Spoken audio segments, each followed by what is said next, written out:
That night I couldn't sleep. Every time I closed my eyes, the image beneath the foil haunted me. The hollow, terrified eyes, the grotesque expression, the sharp blade pressed against the woman's arm. It made no sense. How could something so disturbing be hidden inside a toy meant for children? Around 2 a.m., I finally got up, unable to shake the unease that had settled deep in my chest. I walked into the kitchen and pulled the evil stick out of the drawer, staring at it under the dim light. It looked so innocent in my hands, just cheap plastic, pink and covered in sparkles, yet everything about it felt wrong. Then I pressed the button again. The same distorted laughter echoed through the kitchen, but this time it was different. It lasted longer. It dragged as if the sound file was corrupted. Then that eerie whispering returned, low, almost indecipherable. But this time, I understood one word: Emily. My blood ran cold. I dropped the wand onto the table, my breath quick and shallow. There was no way. I had to be imagining things. I pressed the button again. The sound had returned to the original unnatural laughter. No whisper, no name. But I knew what I had heard. The next morning, I told Sarah everything. She listened carefully, growing paler with each word. Finally, she exhaled and said, "We're getting rid of it." I agreed. I didn't want it in the house a second longer. But when I went to grab it from the drawer, it was gone. I felt my stomach drop. "Sarah," I called out, "did you move it?" She shook her head, her eyes widening. "Number, I haven't touched it." Panic settled in my chest. There were only two possibilities. Either I had somehow misplaced it, or I turned to look down the hall. Emily's door was slightly open. My heart pounded as I stepped inside her room. The morning light streamed in through the curtains, casting soft shadows across her bed. She was still asleep, her small figure curled up under the blanket. But there, clutched tightly in her little hands, was the evil stick. I nearly gasped. How had she found it? Slowly, carefully, I reached down and tried to ease it from her fingers. But the moment I touched it, Emily stirred, and then she giggled. It was a light, innocent sound. But when she turned to face me, my breath caught in my throat. Her eyes were still closed, but her lips moved, forming words in a slow, sleepy whisper. I leaned in closer, heart pounding, and I heard her say, "She's coming." I ripped the wand from her hands and staggered back, my mind screaming at me to get rid of it now. Without another word, I stormed out of the house. I didn't care about breakfast. I didn't care about the neighbors. I grabbed my keys, threw the evil stick into the trunk of my car, and drove. I didn't stop until I reached a field on the outskirts of town. There, in the middle of nowhere, I grabbed a can of lighter fluid from my trunk, doused the toy in it, and set it on fire. The flames curled around the plastic, melting it away in seconds. I watched as the cheap pink plastic deformed, the sparkles burning away in the heat. Then, just as the last embers flickered out, I heard it. A faint, distorted giggle carried on the wind. I never told Emily what happened. She doesn't remember anything about that morning, and I never asked.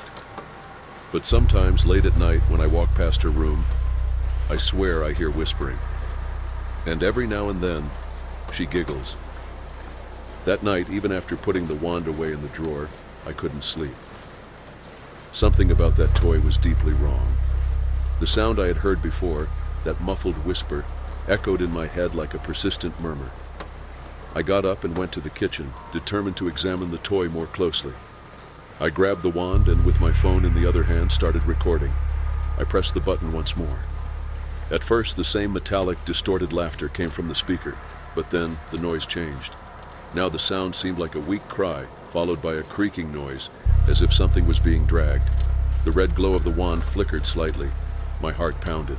This wasn't a manufacturing defect. Someone had programmed these sounds.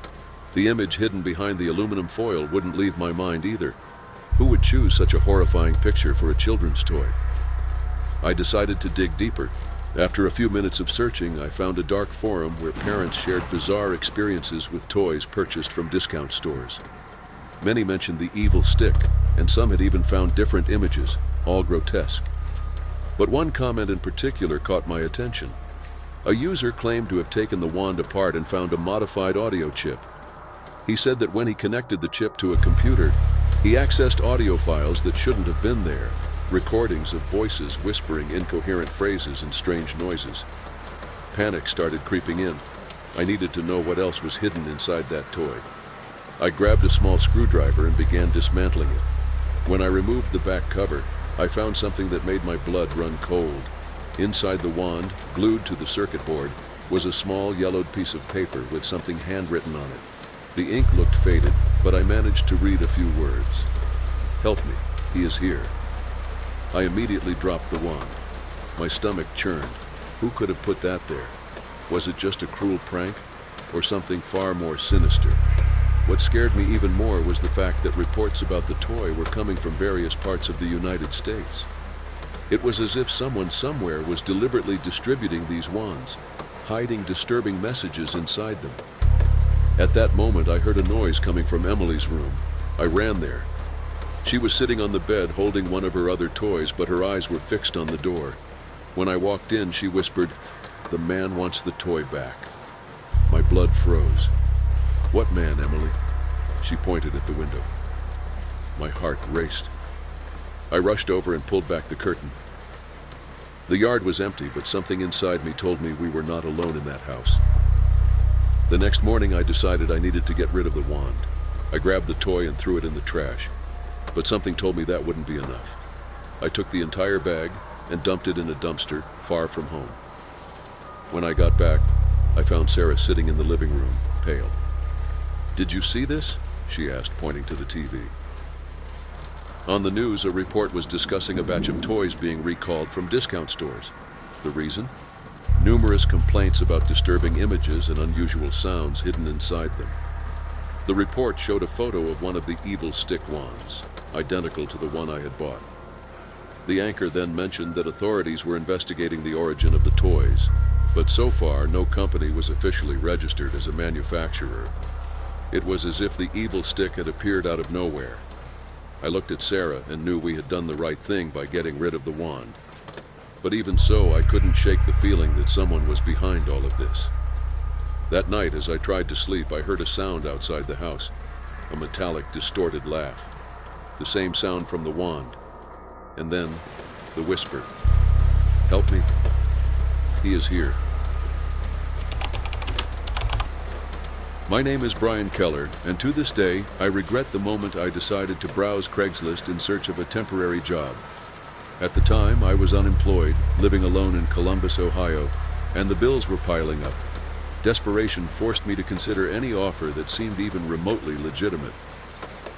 It was on one of those nights while scrolling through the classifieds that I found a peculiar ad.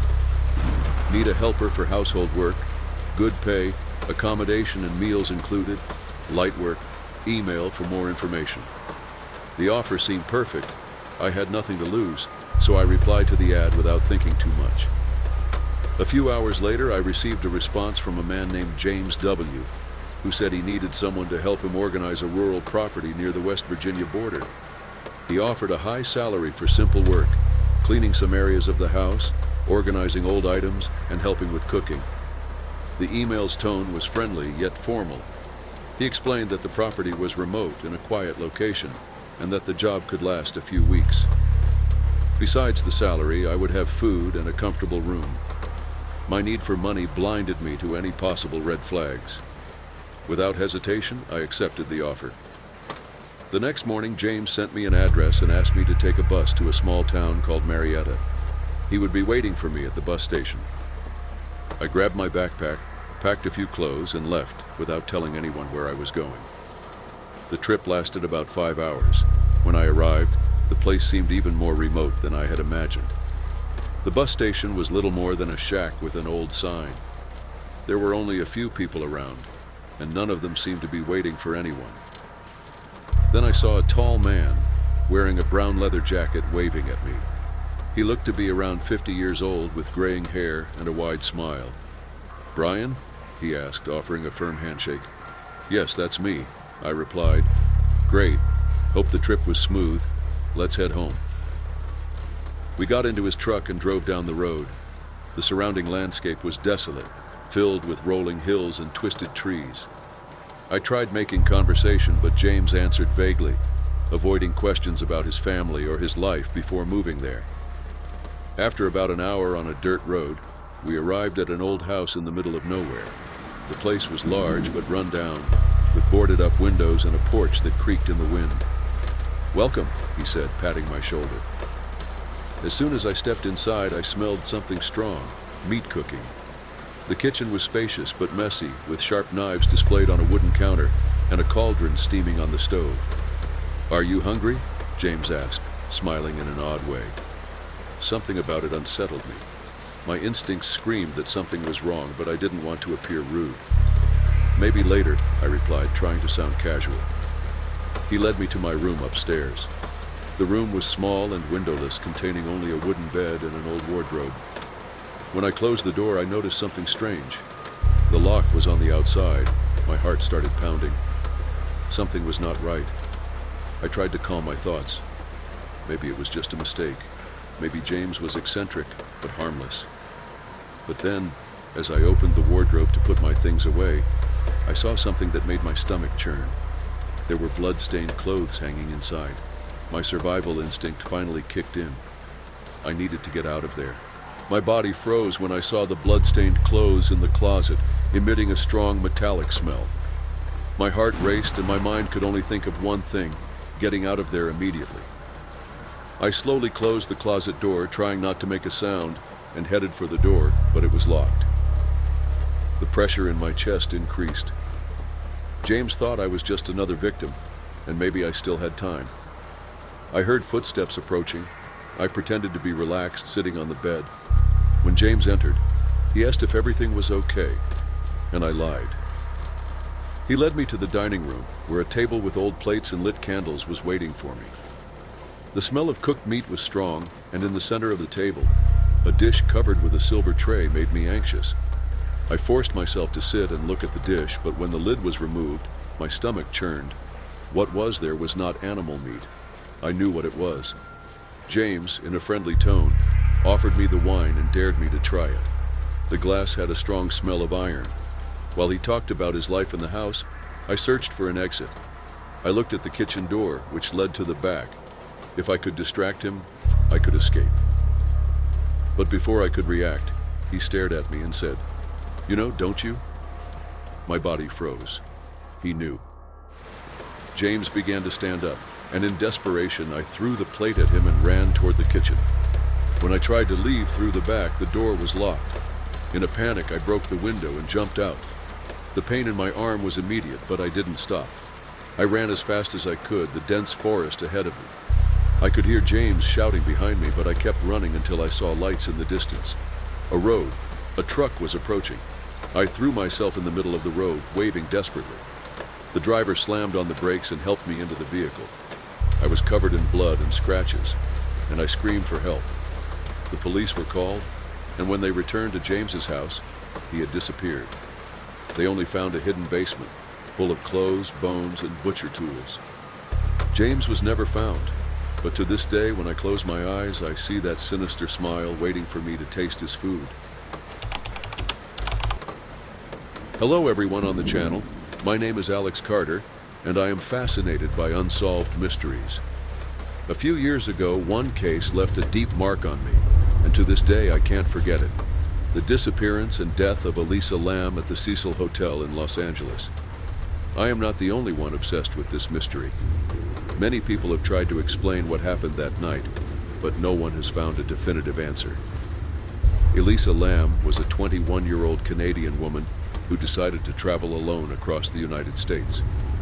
During her stay in Los Angeles, she chose the Cecil Hotel as her accommodation, a place known for its dark history. Several murders and horrific crimes had occurred there, and the hotel had once served as a shelter for serial killers. For many, it was considered a cursed place. The last time Elisa was seen alive was on January 31st, 2013. When her family noticed she wasn't responding to messages, they reported her disappearance to the police. Days passed with no leads. However, 2 weeks later, the police released a video from the hotel's security cameras, and that's when everything became even more disturbing. The video showed Elisa inside an elevator acting strangely. She entered and exited the elevator repeatedly, pressed various buttons, and at certain moments it appeared as though she was hiding from something or someone. At one point in the video, she stepped into the hallway and gestured as if talking to an invisible presence. The elevator, which seemed to be malfunctioning, stood still with the doors open for an abnormally long time. The internet exploded with theories. Some said Elisa was fleeing from someone chasing her. Others believed she was under the influence of drugs or having a psychotic breakdown. But there were also those who thought something supernatural was happening. The search for Elisa continued for another 2 weeks until hotel guests began complaining about the water in their rooms. They said the water pressure was low and that it tasted and smelled strange. It was then that a hotel employee went up to the roof to check the water tanks. When opening one of them, he found something no one expected: Elisa Lam's body floating inside the water reservoir. The news shocked the world. How did she get there? The access door to the rooftop was locked, and only employees had the key. Additionally, the tanks were large and heavy, and the metal lid could hardly be lifted by a single person, especially a thin young woman like Elisa. The autopsy found no signs of illegal drugs or alcohol in her body, only the medications she took for depression and bipolar disorder. The official cause of death was accidental drowning, but this did not convince many people. If it was accidental, how did Elisa get into the tank? How did she manage to get up there without being seen? Why wasn't the elevator working properly in the video? Nothing made sense. Many people began to investigate the case on their own. Some claimed the elevator footage had been edited, that minutes were missing from the video, and that the police were hiding something. Others pointed out similarities between Elisa Lam's case and the film Dark Water, where a girl dies in the same way, inside a water tank in an old building. With each detail uncovered, more questions arose. Was Elisa fleeing from someone that night? Did she hear something that made her panic? And above all, did someone put her up there? Or was it something beyond our comprehension? To this day, no one has been able to answer these questions. But I wonder if Elisa's spirit still roams the Cecil Hotel, waiting for someone to uncover the truth. The case of Elisa Lam has never left my mind. Every detail seems stranger than the last. Even after the police closed the investigation, ruling her death as an accidental drowning, many questions remained unanswered. How did she get to the water tank? If the access door to the rooftop was locked and only employees had the key, did someone help her get there? After the elevator video went viral, amateur investigators began to analyze every detail of the case, and some discoveries made everything even more mysterious. First, the security camera video seemed to have been edited. The timestamp skipped several seconds, and there was a strange delay when the elevator doors finally closed. Some people suggested that the police or the hotel had cut parts of the video to hide someone who was with Elisa. But who? Another issue was the water tank lid. Officers stated that the tank was found with the lid closed. If this was true, then how could Elisa have locked herself in there? It would have been impossible for her to close the heavy lid from inside the water. Several theories emerged. Some believed Elisa was running from someone, and in her desperation, climbed to the rooftop and tried to hide inside the tank. But this didn't explain how she would have been able to open the lid, get inside, and close it afterward. Others suggested that Elisa was the victim of a crime. Perhaps a hotel employee was involved, since only they had easy access to the rooftop. But why would someone place her in a water tank and close the lid? Supernatural explanations also spread. The Cecil Hotel has a history of disturbing deaths and crimes. Some said Elisa was the victim of something haunting the hotel. The elevator video seemed to show Elisa interacting with an invisible presence. Could something have drawn her to the rooftop that night? Moreover, some strange connections were found. Days after Elisa's death, a tuberculosis outbreak occurred in the area around the hotel. The name of the test used to diagnose the disease was LAMELISA. Coincidence or something more? The case became even more enigmatic when a private investigator tried to retrace Elisa's steps inside the hotel. He discovered that hotel alarms should have gone off if someone tried to access the rooftop without permission. But that night, no alarm sounded. Then there was the issue of the autopsy. The report stated that there were no signs of trauma on Elisa's body, but some parts of the report were inconclusive. Additionally, the coroners took months to release the final results, which was unusual for drowning cases. Even years later, the mystery remains unsolved. Some believe Elisa was the victim of a crime that was covered up. Others think she had a psychotic episode and put herself in that situation. And some say something inexplicable happened at the Cecil Hotel that night. The Cecil Hotel closed for a time after the case, but reopened under a new name. Even so, its haunted reputation remains, and many believe the spirits of those who died there still roam the halls. What really happened to Elisa Lam that night? I don't know. But one thing is certain. This is one of the greatest unsolved mysteries in modern history. And perhaps we'll never have all the answers. My name is Daniel Carter, and this is the story that almost no one wants you to know. For years, the United States government denied the existence of certain experiments. They called it a conspiracy theory, the delusions of paranoid lunatics. But the truth is far worse than anyone could imagine.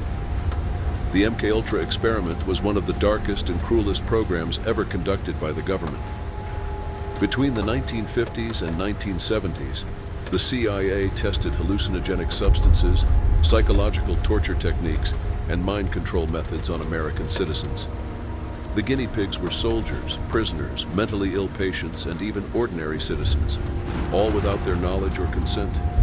The goal? To create an infallible method of mental manipulation, a form of absolute control. I discovered this story not through official documents, but because the truth came to me. My grandfather, Richard Carter, was a military psychiatrist who worked on classified projects. During my childhood, he was a reserved man, quiet, always lost in thought. When I asked about his work, he never answered. He would only look away and say, "There are things it's better not to know." But the truth found its way to the surface. When my grandfather passed away, I inherited an old locked box. Inside, I found dozens of notes, photographs, and cassette tapes. As I read them, I realized that he not only knew about MKUltra, but was actively involved in it. The accounts were disturbing. My grandfather described how patients were dosed with high amounts of LSD and other experimental drugs. They were kept in white rooms without windows where they stayed for weeks on end. Some subjects were ordered to commit violent acts, and others were subjected to intense hypnosis until they completely lost their identity. One of the cases that haunted me the most was that of a man named Henry O'Connor.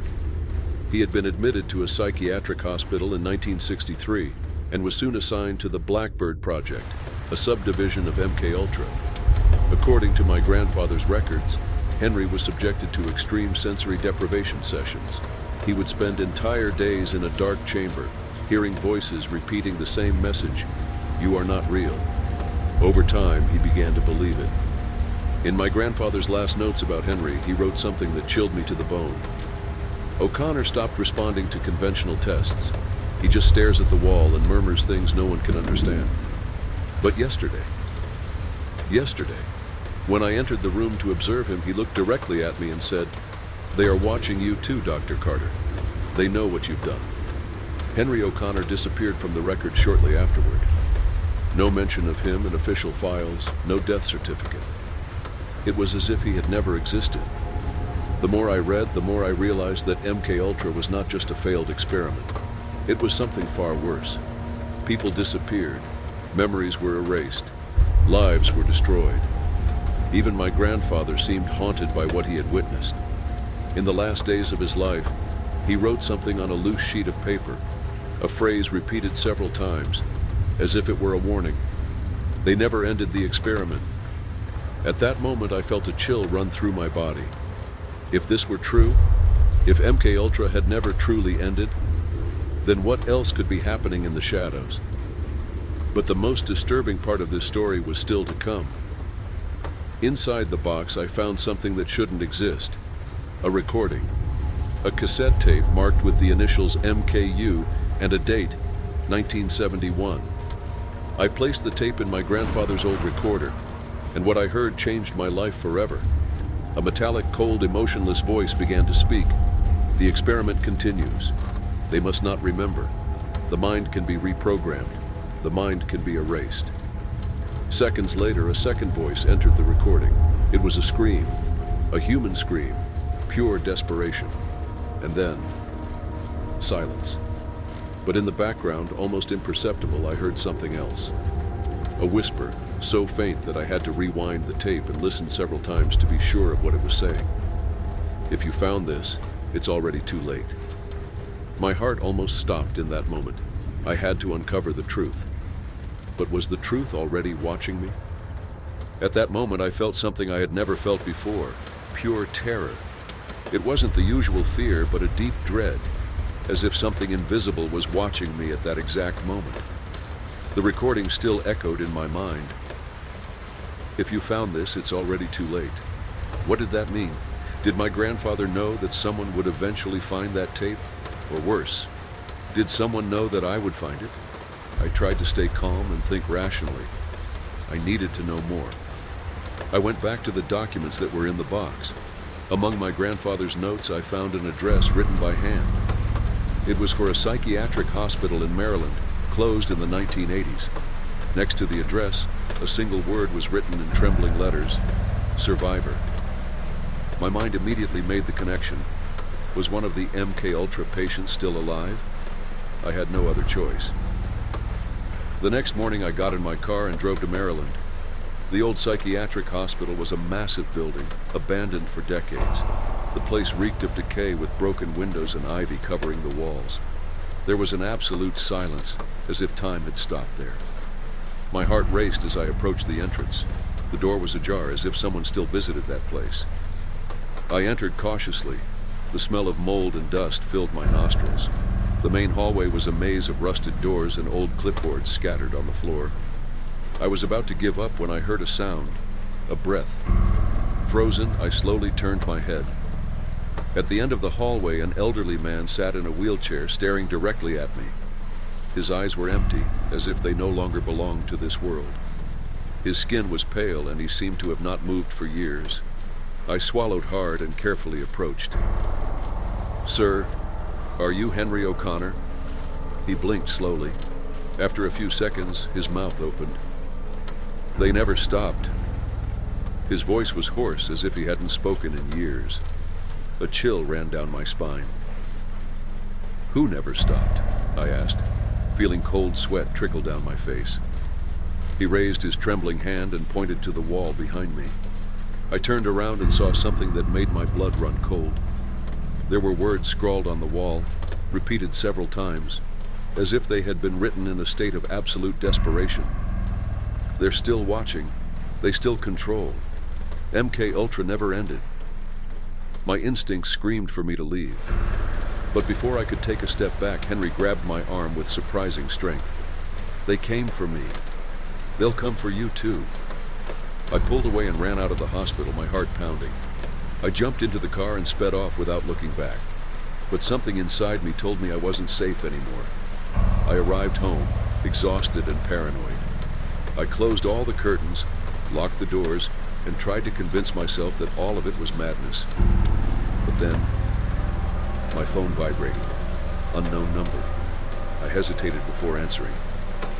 "Carter." The voice was distorted, almost inhuman. "You've gone too far." The phone hung up. I stood there, staring at the device in my hands, feeling the terror consume me. They knew. They were watching me. I had awakened something that should have stayed buried. And now, I was the next one.